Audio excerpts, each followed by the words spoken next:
Anitha Pushpavanam Kuppusamy Viha YouTube channel அன்பர்கள் அனைவருக்குமே அன்பான வணக்கம்.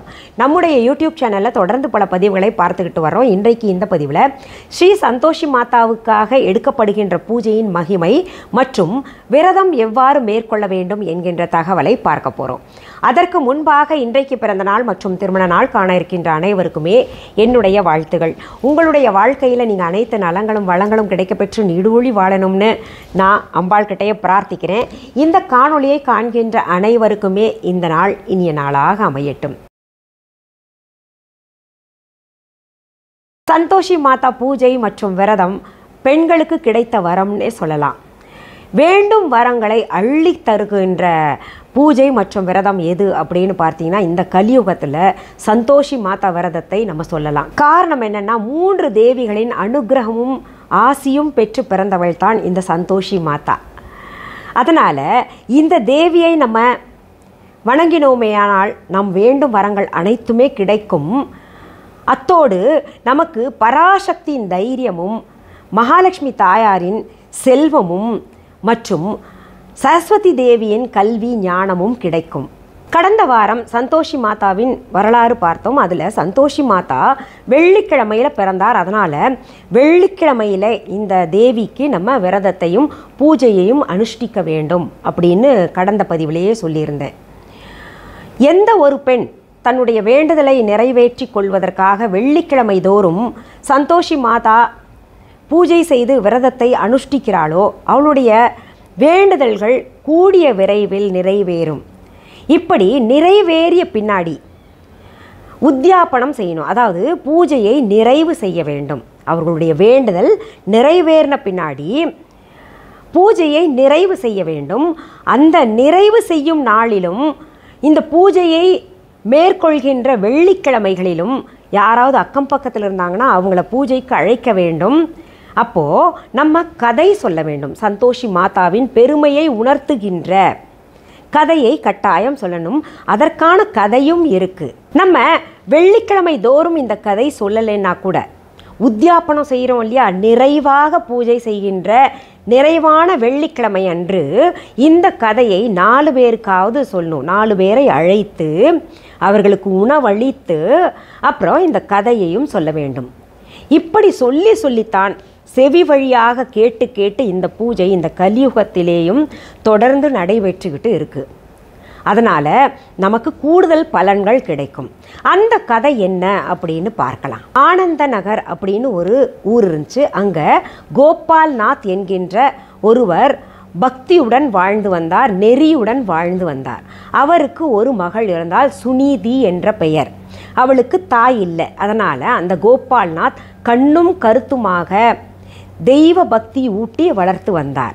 அவள் சிறிய வயதாக இருக்கும் பொழுதே தந்தை கோபால்நாத் சந்தோஷி மாதா படம் ஒன்றை வெள்ளிக்கிழமை அன்று அவள் கையிலே கொடுத்து, இந்த மாதாவை நீ வைத்து வணங்கி வா அப்படின்னு சொன்னார். அந்த பெண்ணுக்கு எப்படி வணங்கணும் அப்படின்னு தெரியாமலேயே அந்த படத்திற்கு தூப தீபங்கள் காமிச்சிட்டு சும்மா வணங்கிக்கிட்டு வந்தா. சந்தோஷி மாதாவையே தன் தாயாக கருதி தனக்கு என்ன மனசில் தோணுதோ அதையெல்லாம் சொல்லி அவள் வளர வளர வேண்டிக்கிட்டு வந்தா. அவளுக்கு திருமண வயது வந்த உடனேயே தந்தைக்கு பொறுப்பு வந்துடுச்சு, கல்யாணம் பண்ணி வைக்கணும் அப்படின்னு. அவள் ஒரு நாள் வெள்ளிக்கிழமையில் சந்தோஷி மாதாவை கையெடுத்து வணங்கிட்டு இருக்கிறத பார்த்த உடனேயே அவர் மனம் மகிழ்ந்து சொன்னார், உனக்கு நல்ல வரன் சீக்கிரத்தில் கிடைப்பாரு அப்படின்னு. ஒரு நாள் சுனிதியின் தந்தை ராமாயணம் படிச்சுட்டு இருக்கும்போது சுனிதி சந்தோஷி மாதாவுக்கு பூஜை செய்து பிரசாதங்களை கொண்டு வந்து அப்பாவுக்கு கொடுக்க வர்றா. அப்போது தகப்பனார் சொல்கிறாரு, ராமனை போலவே உனக்கு சீக்கிரத்தில் நல்ல வரன் கிடைப்பாரு அப்படின்னு ஆசீர்வதிக்கின்றார். இப்படி இவர்கள் வாழ்க்கை போய்கிட்டு இருக்கு. பக்கத்து ஊர் சனந்தகடி. அங்கே பார்த்திங்கன்னா ஒரு வயதான பெண்மணி. அந்த பெண்மணிக்கு 7 ஆண் பிள்ளைகள். அதில் கடைசி பையன் பேர் பார்த்திங்கன்னா போலாநாத். அவன் மிகுந்த பக்தி உடையவன்.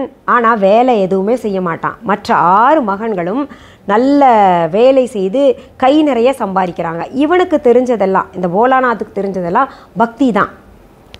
கடவுளை கும்பிடணும், பாடணும், அப்புறம் கடவுளுக்கு சேவை செய்யணும், இதே தான். இந்த போலாநாத்தை அந்த வயதான பெண்மணி, அதாவது பெற்ற தாயை வந்து சுத்தமாக மதிக்கிறதே கிடையாது. அந்த அம்மாவுக்கு வந்து பணம் தான் பெருசாக தெரிஞ்சது. 6 பிள்ளைங்களும் சம்பாரித்து கொண்டு வந்து தர்ற பணத்தை வச்சுக்கிட்டு அந்த 6 பிள்ளைகளை மட்டுமே தலை மேலே வச்சு கொண்டாடினாங்க.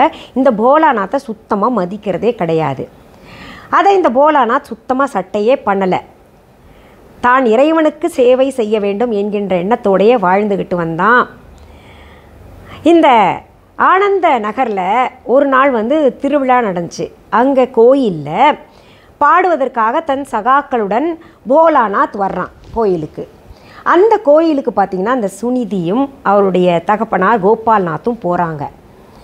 அவன் பாடுறது ஆடுறது, அவன் நடந்து கொண்ட தன்மை அதையெல்லாம் பார்த்து கோபால்நாத்துக்கு சுனிதிக்கு ஏற்ற மாப்பிள்ளை இவனாகத்தான் இருக்கணுமோ, இவனாக இருந்தால் நல்லா இருக்குமே அப்படின்னு ஒரு எண்ணம் தோன்றி அவன் எந்த ஊரை சேர்ந்தவன் என்கின்ற தகவல்களை எல்லாம் சேர்த்து பெற்ற தாய்கிட்ட, அந்த வயதான பெண்மணிகிட்ட போய் என்னுடைய மகளுக்கு உங்களுடைய மகன் போலாநாத்து திருமணம் செய்து வைக்கணும் அப்படின்னு வேண்டுகிறார்.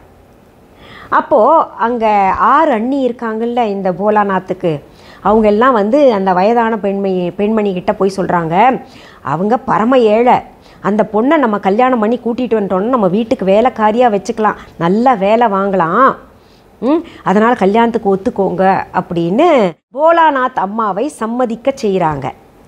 திருமணம் முடிஞ்சிருது. திருமணத்திற்கு பின்னாடி அந்த போலாநாத் தாய் மற்றும் அந்த 6 அண்ணி மற்றும் 6 சகோதரர்களும் சேர்ந்து இந்த சுனிதிக்கிட்ட நிறைய வேலை வாங்குகிறாங்க. அந்த தம்பியையும், அதாவது அந்த அண்ணி வந்து மைத்துனராச்சேன்னு கொஞ்சம் கூட சட்டை பண்ணாமல் அலட்சியப்படுத்துகிறாங்க, பெற்ற தாயை அலட்சியப்படுத்துகிறா. அப்போ மற்றவங்களை என்ன சொல்கிறது? இந்த மாதிரி அவர்களுடைய வாழ்க்கை போய்கிட்டு இருந்துச்சு. இவர்கள் எல்லாருமே சேர்ந்து இவங்க 2 பேரையும் அலட்சியப்படுத்தினாங்க. சுனிதியும் போலாநாத்தையும் அலட்சியப்படுத்தி வேலை நிறைய வாங்கினாங்க. அதை பற்றி அவங்க சட்டை செய்யலை. ஆனால் ஒரு நாள் என்னாச்சு, சுனிதி ஒரு காட்சியை பார்க்குறாங்க. அந்த போலாநாத்தின் தாயார் இந்த 6 சகோதரர்களுக்கும் சாப்பாடு முதல்ல போட்டு அந்த 6 சகோதரர்களும் மீதப்படுத்தின சாப்பாட்டை எல்லாம் சேமித்து வைத்து இந்த போலாநாத்துக்கு புதிய உணவை கொடுப்பது போல கொடுக்கறத பார்த்துட்டாங்க. உடனே இந்த சுனிதிக்கு கண்களில் தண்ணி வருது.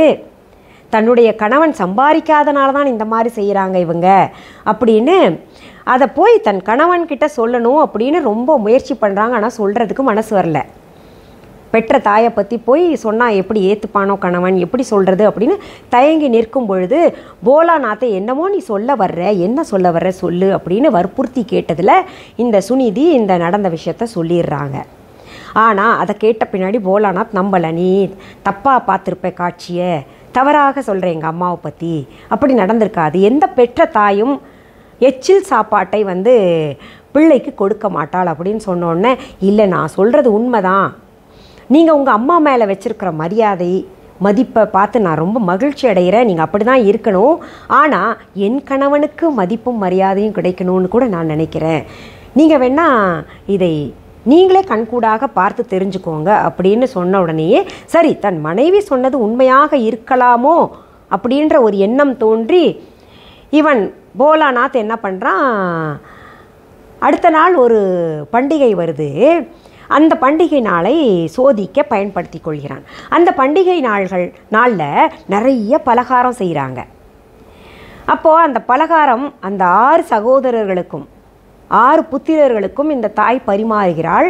அப்போது அந்த பலகாரம் செய்கின்ற அடுப்பங்கரையிலேயே போய் போலாநாத் வயிற்று வலிக்குது அப்படின்னு சொல்லிட்டு போர்வையை இழுத்து போத்திக்கிட்டு அம்மாட்ட என்னை எழுப்ப வேண்டாம் நான் தூங்குறேன் அப்படின்னு தூங்கிடுறாரு. அவர் தூங்குற மாதிரி நடிக்கிறாரு. அந்த போர்வையை விலக்கி அப்பப்போ பார்த்துக்கிட்டு இருக்கார் போலாநாத். இந்த தாய் என்ன பண்ணுறா, 6 புத்திரர்களுக்கும் சாப்பாடு கொடுத்துட்டு அவங்க விட்டு சென்ற சாப்பிட்டு மீதம் வச்சுருப்பாங்கள்ல தட்டில், அதையெல்லாம் ஒரு தட்டில் சேகரித்து வச்சுக்கிட்டு இந்த போலாநாத்தை எழுப்புறாங்க தட்டி, எந்திரிப்பா நீயும் சாப்பிடு அப்படின்னு.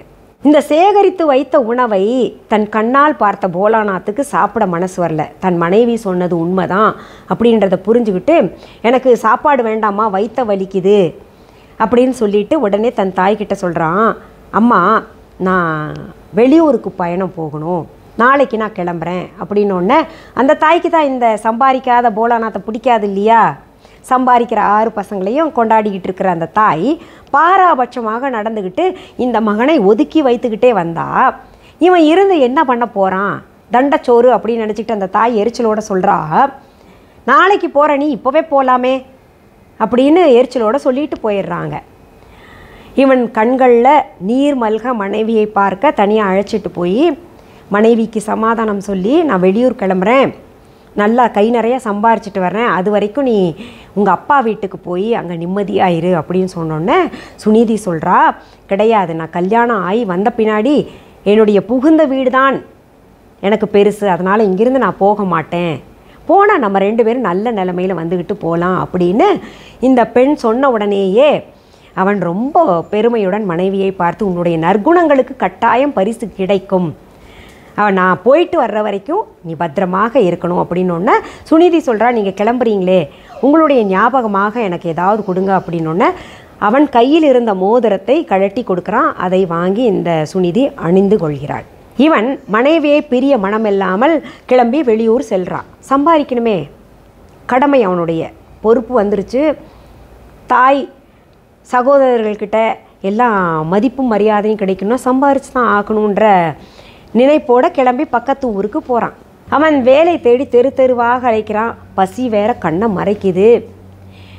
அப்படி தெரு தெருவாக போயிட்டு இருக்கும்போது எல்லா கடையும் மூடி இருக்கு. ஒரே ஒரு கடை மட்டும்தான் திறந்திருக்கு. அது லேவாதேவி கடை, அதாவது கொடுக்கல் வாங்கல் கடை. இருட்டுற நேரம், அந்த நேரம் பார்த்து ஒருத்தர் மட்டும் உட்கார்ந்துருக்காரு, பணத்தை எண்ணிக்கிட்டு இருக்காரு. அந்த நேரம் பார்த்து ஒரு திருடன் பதுங்கி நின்று அவரை தாக்கிட்டு பணத்தை பிடுங்கிக்கிட்டு போகலான்னு நின்றுட்டு இருக்கான். இதை தூரத்திலிருந்து போலாநாத் பார்த்துறான். எப்படியாவது திருடன்கிட்ட இருந்து அவரை காப்பாற்றணுன்ற ஒரு எண்ணம் வந்து பசியில் இருந்தால் கூட தன் பலத்தை எல்லாம் சேர்த்து வச்சுக்கிட்டு அந்த திருடனை பலம் கொண்ட மட்டும் தடி எடுத்து அடித்து விரட்டிடுறான். அதனால் இவர் காப்பாற்றப்படுகிறார். அந்த கடையின் உரிமையாளர் காப்பாற்றப்படுகிறார். அதை பார்த்து அவருக்கு மனசு சந்தோஷமாயிருச்சு. உடனே போலாநாத்தை அழைத்து அமர வைத்து என்ன ஏது அப்படின்னு அவனை பற்றிய விவரங்கள் எல்லாம் கேட்டு தெரிந்து கொள்கிறார். தாயே பாராபட்சமாக நடந்து கொண்டாளா, கவலைப்படாத, நான் உன்னை பார்த்துக்கிறேன், என் கூட வா, என் உயிரை காப்பாற்றியவன் அல்லவா நீ அப்படின்னு வீட்டுக்கு கூட்டு போகிறாரு. வயிறு முட்டை சாப்பாடு கொடுத்துக்கிட்டு, தங்கருக்கு இடம் கொடுத்துக்கிட்டு, துணிமணிகள் எல்லாம் வாங்கி கொடுத்துக்கிட்டு, நீ என்னுடைய கடையை பார்த்துக்கோப்பா, என் கூட ஒத்தாசையாயிரு அப்படின்னு கடைக்கு கூட்டிகிட்டு போகிறார். தினமுமே அவனும் முதலாளிக்கு பங்கம் வைக்காமல் நல்லா உழைக்கிறான். நாளுக்கு நாள் அவருடைய கடை வியாபாரமும் உயர்ந்துக்கிட்டே போகுது. இங்கே பார்த்தீங்கன்னா இந்த சுனிதி ரொம்ப கஷ்டப்படுறா. மாமியார், மச்சினர்கள் மற்றும் அந்த அண்ணி எல்லாம் சேர்ந்து ரொம்ப வேலை வாங்குறாங்க. மாட்டு கொழுவத்தையே அவங்களுக்கு அவள் தங்கி இருக்கக்கூடிய இடமாக கொடுத்துட்றாங்க. அதை சுத்தப்படுத்த வேண்டும், பால் கறக்க வேண்டும், சாணம் தட்டணும், சாணம் தள்ளணும், அத்தனை வீட்டு வேலையும் பார்க்கணும். இப்படி அவளுக்கு நேரம் கொடுக்காம வேலை வாங்கிக்கிட்டே இருப்பாங்க. அதையெல்லாம் தன் கணவனுக்காக பொறுத்து கொண்டு மனம் தளராமல் வேலை பார்த்துக்கிட்டு இருக்கிறாள். வெள்ளிக்கிழமையான சந்தோஷி மாதாவை தவறாமல் வழிபட்டுக்கிட்டு வந்துட்டு இருந்தா. இவளுக்கு இந்த வேலையோட விறகு வெட்டிட்டு வர்ற வேலை கூட இருந்தது. ஒரு நாள் அவள் காட்டுக்கு போகிறாள். அங்கே விறகு வெட்டிக்கிட்டு திரும்பி வர்ற வேளையில் ரொம்ப மனசு வருத்தப்பட்டுக்கிட்டு வர்றா. என் கணவர் போனவர் என்னாச்சுன்னு தெரியலையே, வீட்டில் இவ்வளவு வேலை இருக்கே, என் கணவர் என்கிட்ட சீக்கிரத்தில் வந்து சேரணும், அவருக்கு உரிய வேலை கிடைக்கணும் அப்படின்னு எல்லாம் நினச்சிட்டு கவலையோட விறகு கட்டை சுமந்துக்கிட்டு வர்ற வழியில் கோயில் மணி ஓசை ஒன்று கேட்குது. பக்கத்தில் கோயில் இருக்கிறது மாதிரி இருக்கே, நம்ம போய் கொஞ்சம் உட்காந்துட்டு போகலாம் அப்படின்னு கோயிலுக்குள்ளே போகிறா. அங்கே பார்த்தா ஒரு பூஜை நடந்து கொண்டு இருக்கிறது. அங்கே பெண்கள் எல்லாம் கூடி பூஜை செய்து கடைசியில் பிரசாதம் எல்லாருக்குமே கொடுக்குறாங்க.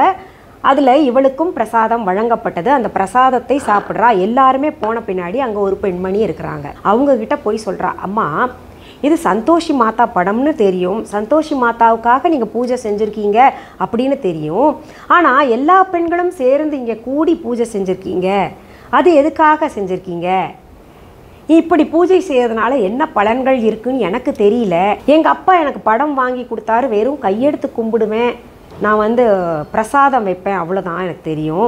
இந்த பூஜை மேற்கொள்வதனால என்ன நன்மைகள் ஏற்படும்னு கூட எனக்கு தெரியாது அப்படின்னு சொன்னோன்னா அந்த பெண்மணி சொல்கிறாங்க, இந்த பூஜையை விரதம் மேற்கொண்டு வெள்ளிக்கிழமை தோறும் விரதம் மேற்கொண்டு செய்தோமே ஆனால் நாம் வேண்டும் அனைத்தும் கிடைக்கும்.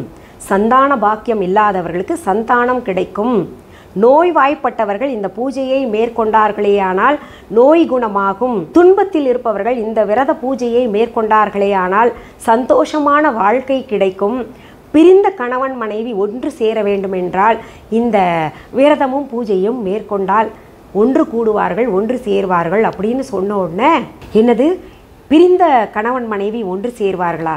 என்னுடைய கணவன் வேலை நிமித்தமாக வெளியூர் போயிருக்காரு, ரொம்ப நாளாச்சு பார்த்து, அவர் என் கூட சீக்கிரத்தில் வந்து சேரணும். அதுக்காக எந்த மாதிரி நான் விரதம் மேற்கொள்ள வேண்டும், பூஜை எப்படி மேற்கொள்ளணும், அதற்கு என்னென்ன விதிமுறைகள் இருக்குது அப்படின்னு நீங்கள் சொல்லி கொடுங்க அப்படின்னு அந்த பெண்மணிகிட்ட சுனிதி வேண்டி நிற்கிறாள். அப்போது இந்த பூஜா விதிமுறைகளை அந்த பெண்மணி சொல்ல ஆரம்பிக்கிறாங்க. இந்த பூஜை செய்வதற்கு சுத்தமான இடம், அமைதியான இடமாக தேர்ந்தெடுத்து கொள்ள வேண்டும். ஒரு மனையை விரித்து அதில் சிகப்பு நிற துணியை விரித்து சந்தோஷி மாதா படத்தை வைக்க வேண்டும், விளக்கு ஏற்ற வேண்டும். அதற்கு பக்கத்தில் ஒரு கலசம் அமைக்க வேண்டும். அந்த கலசத்துக்குள்ளர தண்ணி விட வேண்டும். அதில் ஒரு மாவிலை கொத்து சொருகி ஒரு தேங்காயை வைக்க வேண்டும். அதில் மஞ்சள் குங்குமம் வைக்க வேண்டும், பூமாலை சாற்ற வேண்டும். ரொம்ப எளிமையான பூஜை தான் அப்படின்னு சொல்லிடுறாங்க அவங்க. இந்த பூஜைக்கு நைவேத்தியமாக அன்னைக்கு பிடித்த பொட்டுக்கடலை, அதாவது வறுத்த கடலை மற்றும் வெல்லம் கலந்து வைக்க வேண்டும் அப்படின்னு சொல்கிறாங்க. முக்கியமானது இந்த சந்தோஷி மாதா விரதத்துக்கே பூஜைக்கே முக்கியமானது இந்த பொட்டுக்கடலையும் வெல்லமும் தான். அந்த பொட்டுக்கடலையும் வெல்லத்தையும் வைக்கின்ற கிண்ணத்தை முதல்ல கையில் வச்சு சங்கல்பம் பண்ணிக்கணும். என்ன வேண்டுமோ அதை வேண்டிக்கிட்டு கையை மூடிக்கொண்டு சந்தோஷி மாதா கிட்ட விண்ணப்பத்தை வைக்க வேண்டும். அதற்கு பிறகு அந்த கிண்ணத்தை படத்தின் முன்பாக வைக்க வேண்டும். இந்த பூஜையில் சந்தோஷி மாதாவுக்கான பாடல்கள் பாட வேண்டும், கதைகள் சொல்ல வேண்டும், மந்திரங்கள் தெரிஞ்சால் மந்திரங்கள் சொல்லலாம், ஸ்தோத்திரங்கள் சொல்லலாம். இந்த பூஜையில் கடுமையான சில விஷயங்கள் கூட இருக்குது. அதாவது இந்த பூஜையை மேற்கொள்கின்ற பெண்மணிகள் பூஜைக்கு முன்னதாக சாப்பிடக்கூடாது. அன்னைக்காக வைக்கப்படுகின்ற நைவேத்தியத்தை உட்கொள்ள வேண்டும். தானும் உட்கொண்டு அந்த பூஜையில் கலந்து கொள்கின்றவர்கள் வீட்டில் இருப்பவர்களுக்கு அதை பிரசாதமாக வழங்க வேண்டும். அதற்கு பின்பு ஒரே ஒரு வேளை மட்டும் அன்னத்தை உண்ணலாம். பால் பாயாசம் செய்யலாம், இல்லை ஏதாவது சித்திரான்னங்கள் படைக்கலாம். பூண்டு வெங்காயம் கட்டாயம் சேர்க்கக்கூடாது. இதில் முக்கியமானது புளிப்பு சேர்க்கக்கூடாது. இது ரொம்ப ரொம்ப முக்கியம். தயிர், மோர் மற்றும் புளித்த பதார்த்தங்கள் எதுவுமே சேர்க்காமல் இந்த பூஜையை செய்ய வேண்டும் என்பது ரொம்ப ரொம்ப முக்கியமான ஒரு விஷயமாக அந்த பெண்மணி சுனிதி கிட்ட சொல்லியிருக்காங்க. அது உண்மையும் கூட. எங்கள் வீட்டில் சந்தோஷி மாதா விரதம் சின்னதுலேருந்தே நான் பார்த்துருக்கேன். எங்கள் பாட்டி, எங்கள் அம்மா எல்லாருமே கடைபிடிச்சிருக்காங்க. என் சகோதரிகள் கூட இப்போ தொடர்ந்து கடைபிடித்து வர்றாங்க. அவங்கெல்லாம் புளிப்பு துளி கூட சேர்க்க மாட்டாங்க. நான் செஞ்சுருக்கேனா அப்படின்னு கேட்டிங்கன்னா, எனக்கு இந்த கச்சேரி இந்த நேரமெல்லாம் சரியாக ஒத்து வரல. அதனால் நான் தொடர்ந்து கடைபிடிக்க முடியறதில்ல, வேண்டிப்பேன், அவ்வளோதான். அதே போல் அந்த பெண்மணி இன்னொரு முக்கியமான விஷயத்தையும் சொல்கிறாங்க. பூஜையை மேற்கொள்கின்ற பெண்கள் புளிப்பு சேர்க்கக்கூடாது. அதே சமயத்தில் தன் கையால் எதையுமே காசாக கொடுக்கக்கூடாது. அதாவது நாணயங்கள் இல்லை பணத்தை கொடுக்கக்கூடாது அப்படின்னு சொல்கிறாங்க.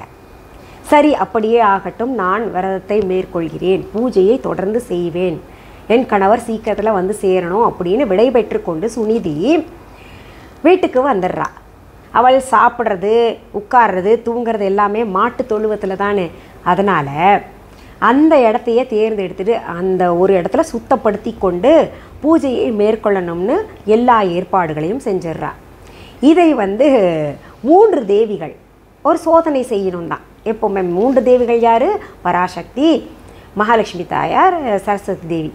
3 தேவிகளும் விண்ணுலகிலிருந்து பார்த்து இந்த சுனிதி கூட எத்தனையோ சோதனைகள் கஷ்டங்கள் வந்த பின்னாடியும் கூட நம்மளை நினைக்காம சந்தோஷி மாதாவையே சதா சர்வ காலமும் நினைத்து கொண்டிருந்தாலே இப்பொழுதும் இந்த சந்தோஷி மாதாவையே நினைத்து பூஜை செய்ய போகிறாளே அப்படின்னு நினச்சிட்டு என்ன பண்ணுறாங்க, இவ பக்கத்தில் கணவன் வந்து சேராத அளவுக்கு கணவன் மனசில் இவளுடைய நினைப்பை நம்ம மறக்க செய்யணும் அப்படின்னு என்ன பண்ணுறாங்க, இந்த கணவன் போலாநாத் இருக்கான் இல்லையா, அவன் மனசில் இந்த சுனீதியின் நினைப்பை மறக்க செய்கிறாங்க. எப்படின்னா அவனை நிறைய வேலை இருக்கிற மாதிரி பார்த்துக்கிறாங்க.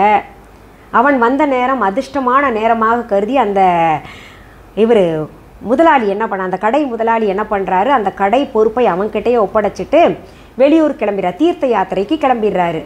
பொறுப்பு இவன் தலையில் வந்த உடனே இன்னும் கடுமையாக உழைக்கிறான், நிறைய செல்வத்தை ஈட்டுகிறான். அதாவது பராசக்தி அவனுக்கு போலாநாத்துக்கு தன்னம்பிக்கை தைரியத்தை வழங்குகின்றாள். அதை கொண்டு இவன் பெரும் மகாலட்சுமியின் அருளால் இவன் பெரும் செல்வத்தை ஈட்டுகின்றான். சரஸ்வதி தேவி கொடுத்த கல்வி ஞானத்தினால இவன் நிறைய பேரும் புகழும் அடைகிறான். இதனால் என்ன ஆயிடுதுன்னா அவன் மனைவியை மறந்துடுறான். இப்படி இருக்கும்போது இங்கே பார்த்தீங்கன்னா இந்த சுனிதி சந்தோஷி மாதா பூஜையை செய்து கொண்டிருக்கிறார். வெள்ளிக்கிழமையிலேருந்து ஆரம்பிச்சிடுறா, கணவன் தன்கிட்ட சீக்கிரத்தில் வந்து சேரணும்னு. சந்தோஷி மாதா என்ன பண்ணுறாங்க, விடுவாங்களா? தன்னுடைய பக்தை பூஜை செய்யும் பொழுது அவனுக்கு நினைவுபடுத்தணும் இல்லையா, மறந்து போன கணவனுக்கு மனைவியின் நினைப்பை ஏற்படுத்தணும்.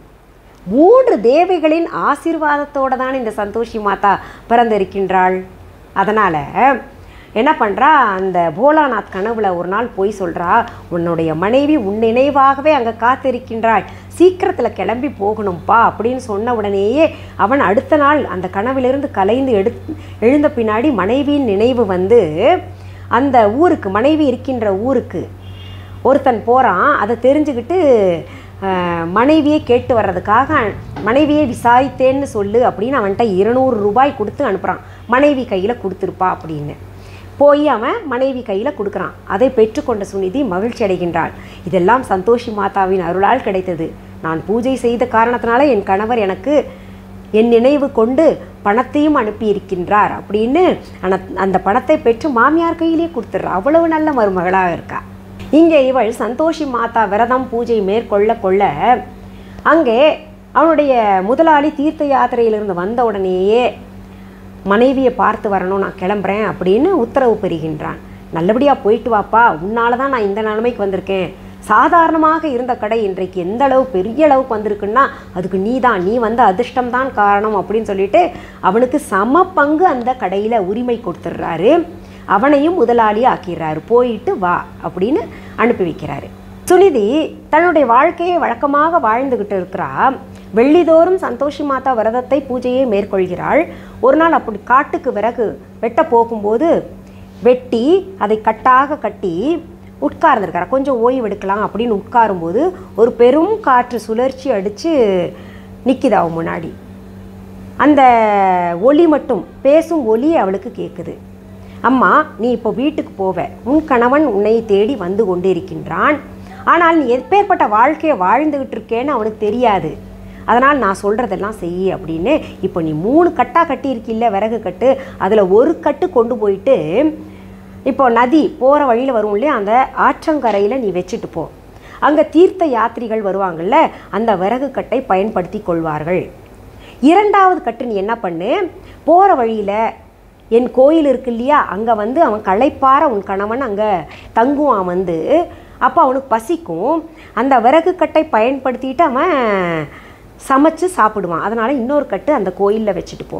3வது கட்டு நீ எடுத்துட்டு போய் வெளியிலேயே நின்று உன் கணவர் வந்த சமயமாக பார்த்து இப்படி நான் சொன்னது போல் சொல். மாமி, நீங்கள் சொன்னது போல் நான் காட்டுக்கு போய் விறகு வெட்டிட்டு கொண்டு வந்துட்டேன். எனக்கு நீங்கள் வழக்கமாக கொடுப்பீங்கள கொட்டாங்குச்சியில் தண்ணியும் உமியில் செய்த ரொட்டியும் தருவீங்களா, அது கொடுங்க மாமி. வீட்டுக்கு விருந்தாளி யாராவது வந்திருக்காங்களா அப்படின்னு கேளு அப்படின்னு அந்த குரல் சொல்லுகிறது. அப்படியே செய்கிறேன் அப்படின்னு. அந்த குரல் வந்து தெய்வத்தின் குரலாக இருந்தோடனே சந்தோஷி மாதா இட்ட கட்டளையாக இருக்கும் அப்படின்னு சுனிதி அப்படியே செய்கிறேன் அப்படின்னு ஏற்றுக்கிட்டு வந்து ஒரு கட்டு விறகு கட்டை ஆற்றங்கரையில் போட்டுடுறா. இன்னொரு விறகு கட்டை வந்து கோயிலில் வச்சிடுறா. இன்னொரு விறகு கட்டை எடுத்துகிட்டு போகிறா. இவ போகிறதுக்குள்ளர அவளுடைய கணவன் போலாநாத் வந்து கோயிலில் தங்கி இருந்து சாப்பிட்டு அப்புறம் வீட்டுக்கு போயிடுறான். இவளுக்கு முன்னாடியே வீட்டுக்கு போயிடுறான். இது ஏற்கனவே குரல் சொன்ன காரணத்தினால கொஞ்சம் தாமதப்படுத்தி தான் வீட்டுக்கு போகிறான். அந்த குரல் சொன்னது போல் போய் அங்கே மாமி நான் வந்துட்டேன் அப்படின்ற செய்தியெல்லாம் சொல்கிறா. வீட்டுக்கு யாராவது விருந்தாளி வந்திருக்காங்களா அப்படின்னு கேட்குறா. இவளை பார்த்த உடனே அந்த மாமியார் என்ன பண்ணுறா, படபடக்கிறா. அதாவது இவளை இவ்வளோ கஷ்டப்படுத்துகிறான்றது தன் மகனுக்கு தெரியக்கூடாதான். உடனே என்ன சொல்கிறா, வீட்டுக்கு விருந்தாளியா, உன் வீட்டுக்காரன் தான் வந்திருக்கான், போய் நல்ல ட்ரெஸ்ஸு தினமுமே அணிவில்லை, அந்த மாதிரி நல்ல ஆடைகளை அணிஞ்சுக்கிட்டு வா அப்படின்னு சொல்கிறா இவன். அதற்கிடையில் என்ன ஆயிடுது, இவன் போலாநாத் வந்து இந்த பெண்ணை பார்த்துட்றான், அதான் சுனிதியை பார்த்துட்றான். பார்த்துட்டு தன் மனைவின்ற அடையாளமே அவனுக்கு தெரிய மாட்டேங்குது. யாரோ ஒரு வேலைக்காரி போல இருக்குது, பரட்ட தலையோட மெலிஞ்சு போயிருக்கா, அழுக்கு துணியோடு நிற்கிறா, யாரோ ஒரு வேலைக்காரி போல இருக்குது அப்படின்னு நினச்சிக்கிட்டு பார்க்குறான். ஆனால் அந்த அவள் கையில் இருக்கக்கூடிய மோதிரத்தை பார்த்த பின்னாடி தான் தன்னுடைய மனைவி அப்படின்ற அடையாளத்தை தெரிஞ்சுக்கிறான். அவன் பார்த்த உடனே அவனுடைய கண்களில் கண்ணீர் வருது. அடடா, என்னுடைய மனைவி இந்த நிலைக்கா தள்ளப்பட்டிருக்கா, என்னைத்தான் என் தாய் இப்படி பாராபட்சமாக நடத்தினார்னா என் மனைவியை வந்து ஒரு வேலைக்காரியை போல நடத்தியிருக்கிறாளே அப்படின்னு புரிஞ்சுக்கிட்டு அவளை தனியாக அழைத்து போய் ஆறுதல் சொல்லி தனி வீட்டில் குடியிருக்கிறாங்க, மகிழ்ச்சியாக இருக்கிறாங்க. நல்ல பெரிய அரண்மனை போல வீடு கிடச்சிருது, சுகபோக வாழ்க்கையை வாழ்ந்துக்கிட்டு இருக்கிறாங்க. நல்ல பொருள் ஈட்டிகிட்டு வந்திருக்கான். இன்னொன்று இங்கே சந்தோஷி மாதாவுக்கு செய்த பூஜைகள்னால இவங்க வளமாகவே வாழ்ந்துக்கிட்டு இருக்கிறாங்க. இப்படி தான் வேண்டியபடி தன் கணவர் வந்து சேர்ந்துட்டார் இல்லையா, வேண்டுதலே அதுதான் வச்சா, பிரிஞ்சா நாங்கள் 2 பேர் ஒன்று சேரணும்னு. வேண்டுதல் நிறைவேறின பின்னாடி அந்த பெண்மணி சொல்லியிருக்காங்க இல்லையா, உத்தியாபனம் செய்யணும்னு, நிறைவாக வேண்டுதலை முடிக்கணும் அப்படின்னு. அந்த வேண்டுதலை முடிக்கணுன்றதுக்காக தன் கணவன் கிட்ட சொல்கிறா, ஏங்க இந்த மாதிரி சந்தோஷி மாதா விரதம் நான் இருந்தேன், இப்படி சொன்னாங்க, இந்த விதிமுறைப்படி பூஜாவை நான் இப்படித்தான் முடிக்கணும், அதற்கான ஏற்பாடு உங்களோட உதவியால் தான் நான் செய்யணும் அப்படின்னு சொன்னோன்னா, நீ என்ன செய்யணும்னு நினைக்கிறியோ அதுக்கு நான் உடன்படுகிறேன், செய்யுமா அப்படின்னு சொல்லிடுறான். இந்த பூஜையில் இன்னொரு விஷயம் சொல்லப்பட்டிருக்கு. என்னென்னா, வேண்டுதல் முடிந்த பின் பூஜை நிறைவு செய்யும் போது தேங்காய் உடைக்க வேண்டும், சாப்பாடு போடணும், அதில் கட்டாயம் மச்சினர் பிள்ளைகளை அழைக்கணும், அவர்கள் இல்லைன்னா 8 பிள்ளைகளுக்கு சாப்பாடு போடணும். இது ரொம்ப முக்கியமானது. சரி, இப்போது பூஜையை முடிக்கணுன்னா நம்ம மச்சினர் பிள்ளைகளை அழைக்கணும்ல. சுனிதி போய் மச்சினர் பிள்ளைகளை அழைக்கிறா. இந்த விரதத்தை பற்றி அந்த அண்ணிகளுக்கெல்லாம் ஓரளவுக்கு தெரிஞ்சிருந்துச்சு. அவங்க என்ன பண்ணுறாங்க, பிள்ளைங்கிட்ட சொல்லி அனுப்புகிறாங்க, ஏய் கட்டாயம் போனீங்கன்னா தட்சணையாக கேளுங்க, இன்னொன்று புளிப்பாக சாப்பிட்றதுக்கு வேணும்னு கட்டாயம் கேளுங்க அப்படின்னு சொல்லி அனுப்புகிறாங்க. இப்போ இங்கே வந்துடுறாங்க நிறைவு நாள் பூஜைக்கு. இந்த மச்சினர் பிள்ளைகளுக்கெல்லாம் சாப்பாடு, பூரி, கிழங்கு, மற்றபடி இந்த பாயாசம், பருப்பு வகைகள் எல்லாம் தடாபுடலாக சுனிதி ஏற்பாடு செஞ்சுருக்கா. மச்சினர் பிள்ளைகளுக்கு சாப்பாடு பரிமாறுறா. சாப்பிட்டு முடித்த பின்னாடி இந்த பிள்ளைங்க வந்து புளிப்பாக சாப்பிட்றதுக்கு ஏதாவது வேணும் அப்படின்னு சொல்கிறாங்க. இந்த பூஜா விதிமுறை என்ன, நம்ம வந்து புளிப்பாக எதுவுமே நாமும் சாப்பிடக்கூடாது, பிறருக்கும் கொடுக்கக்கூடாது, தட்சிணையும் கொடுக்கக்கூடாது அப்படின்றது இருக்குல்ல. அப்போது அந்த பிள்ளைங்க அடம் பிடிக்குதுங்க, எங்களுக்கு வந்து இனிப்பாக சாப்பிட்டு ஒரு மாதிரி இருக்க வாய், அதனால் புளிப்பாக ஏதாவது வேணும்னு அடம் பண்ணுதுங்க. இவன் எவ்வளவோ சொல்லி பார்க்குறா, புளிப்பு கொடுக்கக்கூடாது அப்படின்னு சொன்ன பின்னாடி கேட்க மாட்டேங்கிறாங்க. சரி நீங்கள் ஒன்று பண்ணுங்க, தட்சணையாவது கொடுங்க அப்படின்னு பிடிவாதமாக வாங்கிடுறாங்க. இவளும் மறந்து போய் என்ன பண்ணுறா, தட்சணையை கொடுத்துட்றா. பணத்தை வாங்கிட்டு போய் அந்த பிள்ளைங்க புளிப்பாக இருக்கக்கூடிய பொருள்களை வாங்கிட்டு வந்து எந்த இடத்தில் பூஜை செய்தாங்களோ அந்த இடத்துலையே சாப்பிட்றாங்க பிள்ளைங்க. அதனால் பூஜைக்கு பங்கம் ஏற்பட்டு விட்டது, விரதத்திற்கு பங்கம் ஏற்பட்டு விட்டது. அந்த பங்கத்தை ஏற்படுத்துறது தானே அந்த அண்ணிமார்கள் நினச்சாங்க.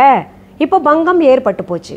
அடுத்த நாள் பார்த்திங்கன்னா திடீர்னு அந்த ஊரை ஆட்சி புரிந்து கொண்டே இருந்த அந்த ராஜா இந்த சுனிதியோட கணவன் போலாநாத்தை சிறை பிடிச்சிக்கிட்டு போகிறாங்க. அந்த ஊரில் என்னமோ ஒரு களவு போயிடுச்சு, அதுக்கு காரணம் இவன் புதுசாக வந்திருக்கான் ஊருக்கு, இவன் தான் காரணமாக இருப்பான்னு பிடிச்சிக்கிட்டு போயிடுறாங்க. இப்போ இவளுக்கு இந்த பூஜா பங்கம் ஏற்பட்டது தெரியல.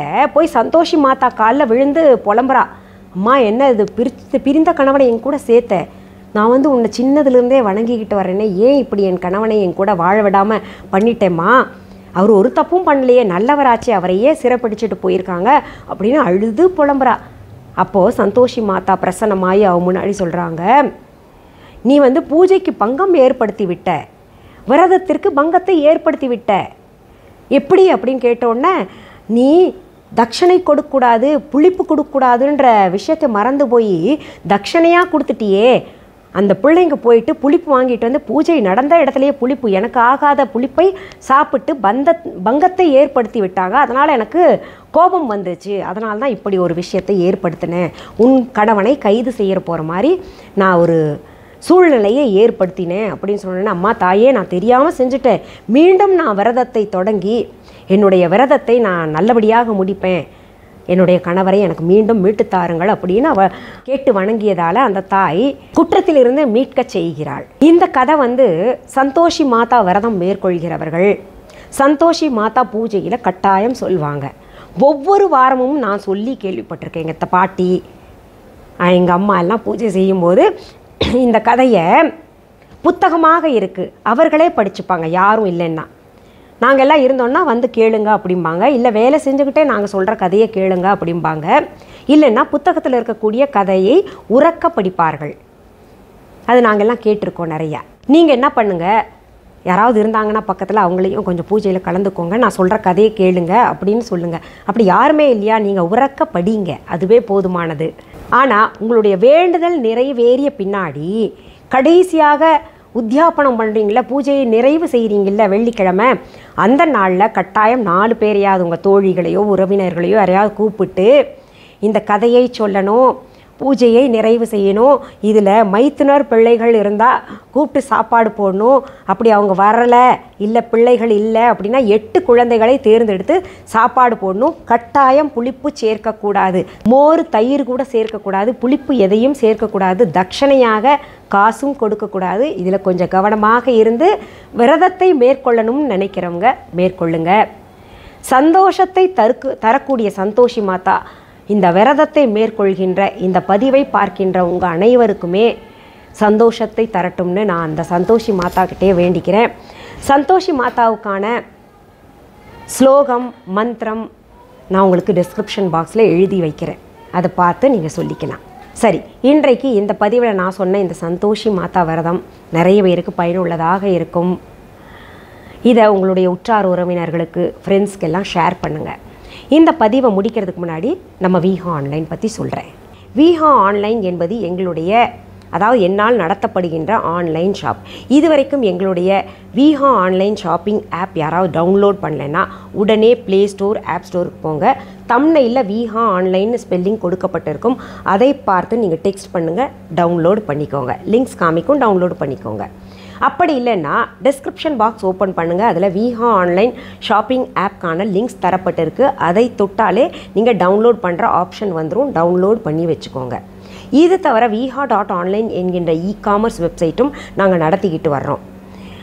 பொருள்களை நேரில் பார்த்து வாங்கணும் அப்படின்னு நினைக்கிறவங்க சென்னை ராஜா அண்ணாமலைபுரத்தில் இருக்கக்கூடிய எங்களுடைய விஹா கடைக்கு வாங்க. எங்களுடைய விஹா கடைக்கான கிளைகள், அதாவது பிரான்ச்சஸ் வேறு எங்கேயுமே கிடையாது. உங்கள் ஊரில் அல்லது உங்கள் நாட்டில் என்னுடைய பெயர், புகைப்படம், வீடியோவை பயன்படுத்திக்கிட்டு விஹான்ற பெயரும் வச்சுக்கிட்டு அவங்க கடை தாங்க, இல்லை வேறு ஏதாவது கடை பேர் வச்சுக்கிட்டு அவங்க கடையிலிருந்து தான் பொருள்கள் வாங்கி எங்கள் கடையில் கொடுத்துக்கிட்டு இருக்கோம் விற்பனைக்கு அப்படின்னு சொன்னாங்கன்னா அது முற்றிலும் தவறான செய்தி. அப்படி ஒரு செய்தி இருந்ததுன்னா நான் உங்களுக்கு தெரியப்படுத்துவேன். இது தவிர இன்னும் சில செய்திகள் சொல்கிறேன்.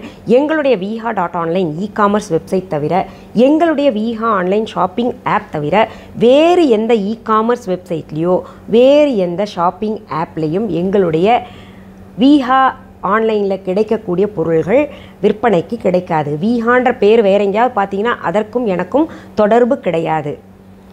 மிஸ்ஸஸ் அனிதா குப்புசாமிஸ் அப்படின்னு போட்டிருந்தா கூட அது வேறு இ-காமர்ஸ் வெப்சைட்லேயோ இல்லை வேறு எங்கேயாவது ஆன்லைன் ஷாப்பிங் ஆப்லேயோ பார்த்தீங்கன்னா அதுக்கும் எனக்கும் தொடர்பே கிடையாது.